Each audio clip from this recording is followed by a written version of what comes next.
할렐루야, 행복하십시오. 성령 충만하십시오. 우리가 이번 주에는 로마서를 읽게 됩니다. 로마서.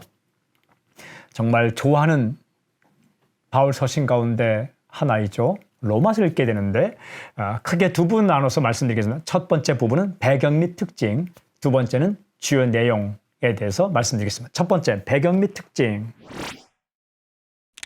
로마서는요, 바울이 로마에 있는 교회에게 쓴 편지입니다. 바울이 썼지만 하나님의 편지이죠. 바울이 3차 선교 여행을 거의 마치고 예루살렘으로 가기 전에 쓰였을 가능성이 높습니다. 당시는 한 AD 57년 후반입니다. 바울은 고린도에서 로마 성도들 위해 로마서를 쓰게 됩니다. 바울이 고린도에 있을 때 바울은 로마로 가고 싶은 거예요. 그런데 갈 수가 없습니다. 왜? 예루살렘에 헌금을 전해줘야 되기 때문에. 그래서 당장 갈 수 없는 로마에 있는 교회에게 사랑과 복음을 전하고 내가 기회를 만들어서 꼭 가겠다고 쓴 편지가 로마서입니다. 바울은 로마 교회를 방문하기를 굉장히 원했습니다. 여러 번 가기를 시도했죠. 사정이 계속 여의치 않은 겁니다. 그래서 그 사랑하는 마음을 모아서 로마서를 쓰게 됩니다. 바울은요, 이 로마서를 통해서 믿음이 무엇이며 믿음으로 행한다는 것은 어떻게 사는 것인가에 대해서 씁니다. 믿음이 무엇인가? 또 믿음으로 산다는 것은 어떤 삶인가에 대해서 쓰게 되는 거죠. 그 복음의 핵심을 써내려 간 것입니다. 이러한 로마서는 책상에서 기록된 교리서가 아닙니다. 복음을 치열하게 전하는 선교 현장에서 쓰인 변증서입니다. 로마서를 읽을 때 교리책을 읽듯이 읽으면 안 됩니다. 선교의 현장에서, 복음의 현장에서, 복음 전파 현장에서 뜨거운 열정을 가지고 쓴 예수님에 대한 변증서입니다. 그렇게 로마서 읽다 보면요, 가슴이 뜨거워지고 손과 힘이 불끈 쥐어지는 것을 느낄 수 있습니다. 이번 한 주간 읽으면서 당신의 손이 불끈 쥐어지고 가슴이 뜨거워지는 역사가 있길 바랍니다. 크게 두 번째, 주요 내용. 로마서의 내용은 크게 두 부분으로 나누어집니다. 전반부는 믿음으로 의롭게 산다라는 겁니다. 1장부터 11장입니다. 후반부는 믿음으로 의롭게 된 사람은 이렇게 산다. 12장부터 16장에 기록되어 있습니다. 전반부를 읽어오면 직설법 형태로 기록되어 있습니다. 직설법이란 무엇이다 라는 말이죠. 후반부는 명령법 형태로 되어 있습니다. 명령법은 무엇 하라 이런 용법이죠. 둘은 서로 연결되어 있어요. 이 두 부분이 합해져서 복음의 메시지가 되는 겁니다. 그러니까 너는 누구이다 직설법, 너는 이렇게 살아라 명령법, 이 두 부분이 합해져서 복음의 핵심을 이루게 되는 겁니다. 이 구조는 믿음과 행함, 존재와 행위라는 구조로 표현될 수 있어요. 그러니까 믿음이 무엇인가? 믿는 자는 이렇게 행한다. 그리고 너는 어떤 존재이다. 그 다음에 너는 이렇게 살아야 된다. 행위를 말하게 되는 거죠. 이러한 구조는 바울 서신 가운데 계속 자주 나타나는 구조입니다. 그런데 이 구조는 바울에게서 처음 나타난 게 아니죠. 예수님의 말씀에서 먼저 나오게 됩니다. 예수님은요, 나무와 열매라는 방식으로 분명히 말씀하셨습니다. 마태복음 7장 16절 17절 이런 말씀이 있어요. 그들의 열매로 그들을 알지니, 중간 생략하고, 이와 같이 좋은 나무마다 아름다운 열매를 맺고 못된 나무가 나쁜 열매를 맺나니. 그러니까 이 예수께서 말씀하시기를 나무와 열매는 때려야 뗄 수 없는 긴밀한 관계가 있다라는 거죠. 그러니까 나무가 바뀌면 열매가 바뀐다라는 거예요. 나무와 열매는 관계가 있다. 마찬가지로 우리의 존재와 행위가 관계가 있다는 거예요. 내가 누구인가? 나는 어떻게 살아야 되는가?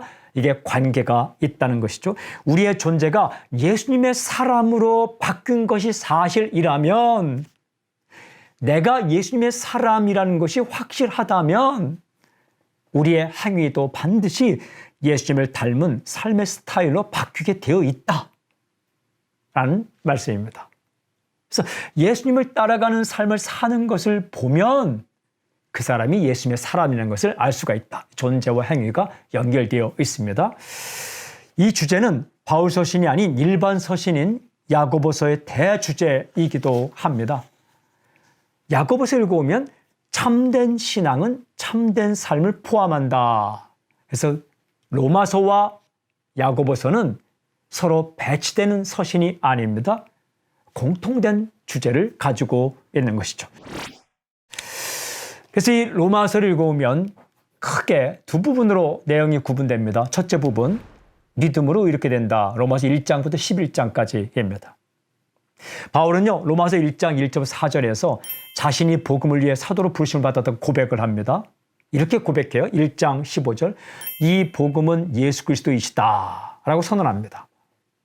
그러면서 1장 15절에 나는 할 수 있는 대로 로마에 있는 너희에게도 복음 전하기를 원하노라. 이렇게 15절에 고백합니다. 질문. 그렇다면 바울이 전하는 복음은 어떤 것입니까? 예수 복음은 어떤 것입니까? 바울은 로마서 1장 16절에서 이렇게 기록합니다. 이 복음은 모든 믿는 자에게 구원을 주시는 하나님의 능력이 됨이라 라고 증언합니다. 그리고 이어서 이렇게 말하죠. 1장 17절에 오직 의인은 믿음으로 말미암아 살리라. 그러니까 이 복음은 모든 사람에게 구원을 주시는 하나님의 능력이다. 그리고 의인은 믿음으로 말미암아 산다. 오직 믿음으로 이렇게 된다라고 선언하죠. 1장 16절과 17절의 대선언을 이제 18절부터 자세하게 풀어줍니다. 특별히 1장 18절부터 3장 31절까지 보면 아주 중요한 선언을 이렇게 하게 됩니다. 그것은 이런 선언입니다. 모든 인간이 죄를 지었으므로 스스로의 힘으로는 하나님 앞에서 의롭다함을 인정받을 수 없고 오직 예수님을 믿음으로 말미암아 의롭다 하심을 얻을 수 있다. 이게 대선언입니다. 바울은요, 인간 스스로의 힘으로 하나님의 인정을 받으려는 모든 시도가 실패했다라고 말합니다. 로마서에서 전하는 인간의 힘으로 하나님의 의로움을 받으려고 하는 시도 대표적인 두 가지는 첫 번째는 헬라인의 지혜이고 유대인들의 도덕입니다. 헬라인들은 지혜를 가지고 하나님의 인정을 받으려 했다. 이 실패했다. 유대인들은 도덕을 가지고 하나님의 인정을 받으려 했다. 이거 실패했다. 왜? 인간은 모두가 죄인이기 때문입니다. 죄 때문에 인간의 지혜가 깨졌기 때문에 하나님을 찾으려고 했지만 우상만을 숭배하게 되었다. 그리고 죄 때문에 이 인간의 삶이 깨졌기 때문에 누구도 완전하게 도덕적으로 살 수가 없다. 모든 인간은 죄인이기 때문에 실패했다. 그래서 오직 믿음으로만 의롭다함을 얻을 수 있다라고 말합니다. 결정적으로 로마서 3장 23절, 24절 이렇게 선언합니다. 제가 읽을게요. 모든 사람이 죄를 범하였음에 하나님의 영광이 이르지 못하더니 그리스도 예수 안에 있는 속량으로 말미암아 하나님의 은혜로 값없이 의롭다 하심을 얻은 자 되었느니라. 네, 선언입니다. 그러면서 4장 이후에 보면 로마서 4장에서는 믿음으로 의롭다 하심을 얻은 대표적인 사례로서 아브라함 이야기를 합니다. 아브라함도 믿음으로 하나님의 인정을 받았다는 거죠. 4장 3절 성경이 무엇을 말하느냐? 아브라함이 하나님을 믿음에 그것이 그에게 의로 여겨진 바 되었느니라. 아브라함의 예를 말하는 게 4장이고요. 5장에 가보면 5장에는 한 사람으로 말미암아 죄가 들어오고 한 사람으로 말미암아 구원이 의롭다함이 이루어졌다라고 말합니다. 5장 15절 한 사람의 범죄를 인하여 많은 사람이 죽었은즉 더욱 하나님의 은혜와 또한 한 사람 예수 그리스도의 은혜로 말미암은 선물은 많은 사람에게 넘쳤느니라. 한 사람의 범죄로 모든 사람이 죄인이 되었다. 이 사람이 누구입니까? 아담입니다. 한 사람으로 말미암아 우리가 의롭게 되었다. 이분이 누구입니까? 예수 그리스도이십니다. 이어서 로마서 6장부터 8장까지 가보면 예수님을 믿음으로 의롭게 된 사람이 일어나는 놀라운 사건이 기록되어 있어요. 첫째, 로마서 6장에서는 죽음의 문제가 해결되었다라고 선언합니다. 로마서 7장에 가보면 율법의 정죄로부터 해방되었다라고 말합니다. 또 로마서 8장에 가보면 라모스 8장은 성령의 사람이 되었다. 이게 예수님을 믿게 된 사람에게 주어지는 엄청난 결과입니다. 로마서 6장에 죽음의 문제가 해결되었다. 예수님 안에서 7장에 율법의 모든 조항을 지키지 않아도 우리는 하나님 앞에 의롭다함을 얻는다. 왜? 예수님의 십자가의 피 때문에. 8장에서는 성령의 사람이 되었다. 이 놀라운 사건을 이렇게 기록하다가 바울은요, 로마서 8장 마지막 부분에 가서 마치 찬양을 하듯 글을 써내려갑니다. 제가 이 로마서 8장 끝부분에 있는 이 말씀을 읽어가다가 벌떡 일어나서 춤을 추듯이 외친 적이 있습니다. 성경을 이 휴대폰 녹음기에 녹음하다가 로마서 8장 이 마지막 부분에서 저도 모르게 벌떡 일어났습니다. 그런 이렇게 고백합니다. 로마서 8장 31절부터 39절인데 제가 중요한 부분만 읽게요. 그런즉 이 일에 대해 우리가 무슨 말하리요? 중간 생략하고 38절부터 내가 확신하노니 사망이나 생명이나 천사들이나 권세자들이나 현재일이나 장래일이나 능력이나 높음이나 깊음이나 다른 어떤 피조물이라도 우리를 우리 주 그리스도 예수 안에 있는 하나님의 사랑에서 끊을 수 없으리라. 아멘. 할렐루야. 그렇게 고백합니다. 그런데 하나님의 구원에 대한 감격의 이 정점에서 바울은 갑자기 마음이 슬퍼졌습니다. 왜 슬퍼졌을까요? 예수님을 믿지 않고 거부하는 자신의 동족, 자신의 민족, 유대인에 대한 애정 때문에 그렇습니다. 이 좋은 복음을 왜 우리 민족은 받아들이지 않을까? 깊은 고민에 빠집니다. 그래서 탄생한 것이 바로 이어지는 로마서 9장부터 11장의 이야기입니다. 로마서 9장부터 11장까지 보면 이 거대한 구원의 은혜, 구원의 감격, 구원의 축복, 그 다음에 오는 자신의 동족에 대한 이 애정을 가지고 써내려갔는데 유대인의 구원 문제에 대한 이야기가 기록되어 있습니다. 하나님은 유대인을 버리셨는가? 하나님은 자기 백성을 버리셨는가? 라는 질문을 시작해서 아니다! 라고 이렇게 글을 써내려가는 거죠. 바울은 하나님이 유대인을 결코 버리지 않으셨다고 선언합니다. 이방인의 전도로 인해서 이방인의 전도를 위해 잠깐 유대인의 복음화를 미루어 두셨지만 하나님은 결코 유대인을 포기하신 것이 아니다. 지금은 이방인들이 충만하게 예수님 믿지만 유대인들이 언젠가 하나님께 돌아와서 함께 예수님 믿는 날이 있을 것이다 라고 로마서 9장부터 11장까지에 쓰고 있습니다. 하나님의 약속은 분명합니다. 아주 중요한 선포가 로마서 10장 13절에 이렇게 기록되어 있어요. 누구든지 주의 이름을 부르는 자는 구원을 받으리라. 여기 누구든지에서는 이 로마서 10장에서는 누구든지에 누가 포함되어 있는가? 유대인일지라도 지금은 거부하고 있지만 그들도 예수님 믿으면 구원을 얻게 될 것이다 라고 선언합니다. 그렇습니다. 누구든지 예수님 이름을 부르면 구원을 받습니다. 그들 중에 유대인이 배제되지 않는다, 제외되지 않는다. 바울은 신비로운 하나님의 구원 계획에 대해 이렇게 고백합니다. 하나님께서 결코 유대인을 버리지 않으셨다. 내 민족도 언제가 때가 되면 하나님께 돌아올 것이고 예수님을 믿기만 하면 구원을 얻을 것이다. 이 복음의 핵심을 깨닫게 되는 거죠. 11장 25절 이렇게 기록합니다. 형제들아 너희가 스스로 지혜 있다 하면서 이 신비를 너희가 모르기를 내가 원하지 아니하노니 이 신비는 이방인의 충만한 수가 들어오기까지 이스라엘의 털어는 우둔하게 된 것이라. 왜 그러냐 하면요. 유대인들은 굉장히 이 배타주의가 강해서 우리 민족, 특별한 민족, 선택된 민족. 그래서 사도행 10장을 읽으면 베드로가 이방인에게 복음을 잘 전하지 않잖아요. 그러니까 유대인들이 다 믿고 나면 이방인 전도를 하지 않게 되거든요. 그래서 하나님께서는 먼저 이방인이 충만한 수가 들어오게 하고 그 시기남으로 유대인이 믿고 하나님의 거대한 충만한 수가 구원을 받게 하는 그런 놀라운 비밀스러운 계획을 가지고 계시다라고 사도 바울이 전합니다. 그 다음에 크게 두 번째 내용으로 믿음으로 의롭게 된 사람은 이렇게 산다. 12장부터 16장까지죠. 로마서 12장은 이렇게 시작합니다. 1절에 그러므로 형제들아 내가 하나님의 모든 자비하심으로 너희를 권하노니 너희 몸을 하나님이 기뻐하시는 거룩한 산 제물로 드리라. 이는 너희가 드릴 영적 예배니라.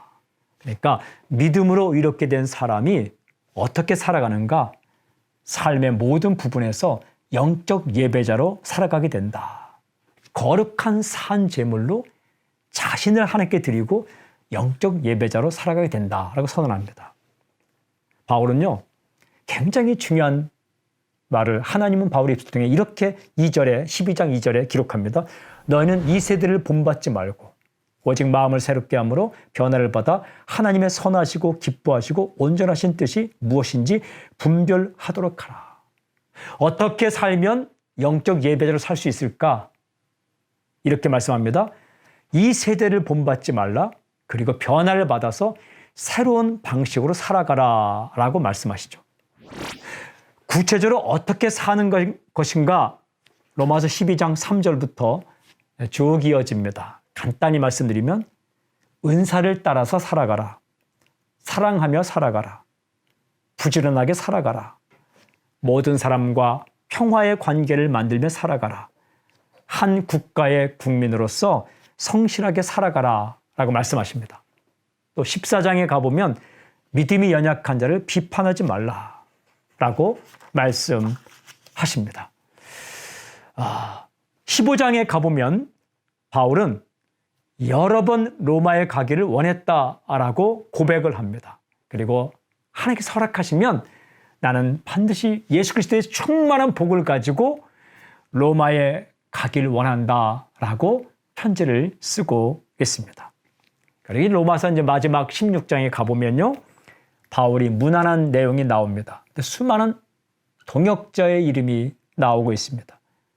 하나님의 구원 역사를 위해 함께 부르심을 받고 함께 달려가는 믿음의 친구들의 이름이 낱낱이 기록되어 있습니다. 저는 이 이름들을 읽을 때에 참 마음이 따뜻했어요.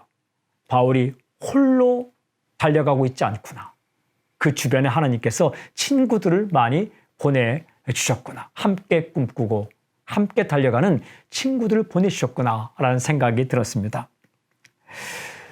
로마서는 어떻게 맞춰지는가? 16장 27절 지혜로우신 하나님께 예수 그리스도로 말미암아 영광이 세세토록 있을지어다 아멘. 이런 가슴 벅찬 선포의 찬양으로 마무리가 됩니다.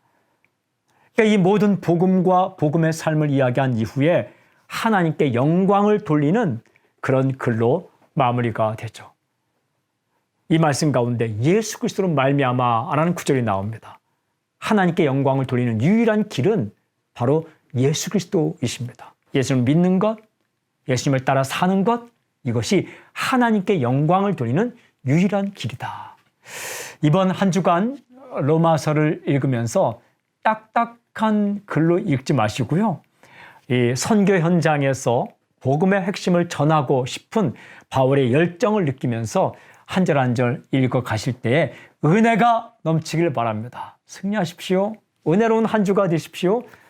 하나님 아버지, 이번 한 주간 로마서 말씀을 읽게 됩니다. 1장 1절부터 마지막 16장까지 읽어갈 때에 하나님, 예수님이 더욱 가까이 다가오게 하여 주시옵시고 우리의 삶이 변하는 놀라운 사건이 있게 하여 주시옵소서. 감사합니다. 예수님의 이름으로 기도합니다. 아멘.